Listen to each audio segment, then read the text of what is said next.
Bu yıl Hazreti Peygamber'i anlama ve sünnetini yaşama etkinliğini önceki yıllarda olduğu gibi yine Nevroz Parkı miting alanında 28 Nisan 2019 tarihinde saat 13'te gerçekleştireceğiz.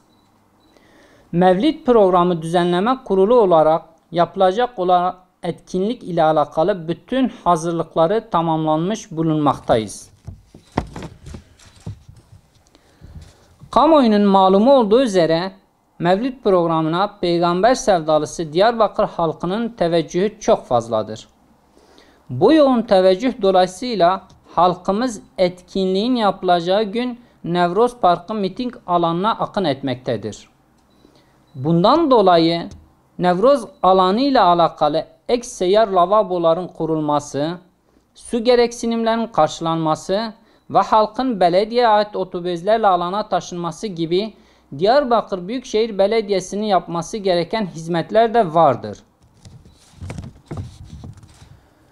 Düzenleme kurulu olarak Peygamber sevdalısı halkımızın yapılacak Mevlid programına huzurlu bir şekilde gelmesi ve meydanda sıkıntı yaşamaması amacıyla söz konusu hizmetleri yerine getirmesi için Diyarbakır Büyükşehir Belediyesi'ne resmi başvuruda bulunduk. Ancak Büyükşehir Belediyesi'ne yapılan bu müracaat hiçbir gerekçe gösterilmeksizin reddedilmiştir. HDP'li Diyarbakır Büyükşehir Belediyesi'nin bu tavrı ilk icraatı olarak kayıtlara düşecektir. Halkımızın malumudur ki belediyeler halka hizmet makamıdırlar. Belediyeler kendi hizmet sınırları içerisinde yaşayan halkın taleplerini yerine getirmekle sorumludurlar.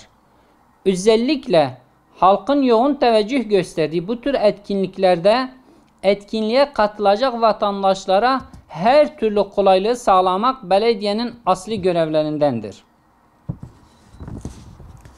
Mevlid Programı Düzenleme Kurulu olarak Diyarbakır Büyükşehir Belediyesi'nin halkın bu taleplerini dikkate alarak içinde bulunduğu yanlışlıktan bir an önce vazgeçmeye, etkinlik alanındaki ihtiyaçları karşılamaya, etkinliğe gelmek isteyen halkı ücretsiz olarak alana taşımaya davet ediyoruz. Peygamber ve sahabeler şehrinin sembol etkinliklerinden olan ve Diyarbakır'ımızın sosyal ve kültürel geçmişine katkı sunan Hazreti Peygamber'i anlama ve sünnetini yaşama Mevlid programına karşı yapılmış olan bu yanlışlıktan ivedilikle vazgeçilmelidir. Bu arada her yıl olduğu gibi etkinlik günü araç sahibi duyarlı Diyarbakırlıları Peygamber sevdalısı halkı belirlenen duraklardan alana taşımalarını bekliyoruz.